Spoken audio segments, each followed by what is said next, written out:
اپنی جان کی پرواہ نہیں کی، قربان کر دی. اولاد کی قربانی، مال کی قربانی، جان کی قربانی. جناب صدیق اکبر بھی کامیاب ہوئے آزمائش میں. بدلے میں کیا ملا؟ خلیل اللہ کو بدلے میں کیا ملا؟ انی جاعلک للناس اماما. ابراہیم ہم آپ کو امام بنائیں. قال ومن ذریتی قال لا ینال عہد الظالمین. ابراہیم خلیل اللہ نے فرمایا کہ باری تعالیٰ میری ذریت، میری اولاد امامت اس میں بھی رہے گی. فرمایا میرا عہد ظالموں کے لیے نہیں ہے. اشارہ یہ دیا کہ ظالموں کو امام نہیں بنایا جاتا، غاصبوں کو امام نہیں بنایا جاتا.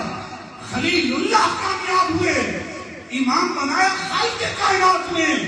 اور خلیل النبی جناب صدیق اکبر کامیاب ہوئے تو بدلے میں کیا ملا؟ بخاری شریف کی حدیث مبارکہ ہے، 678 حدیث کا نمبر ہے.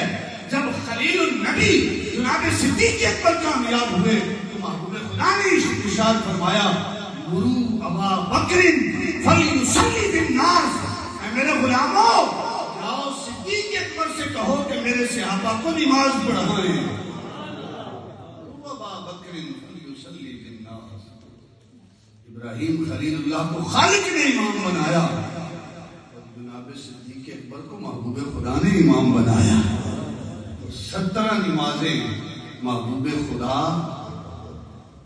کی حیات میں جناب صدیق اکبر نے پڑھائی.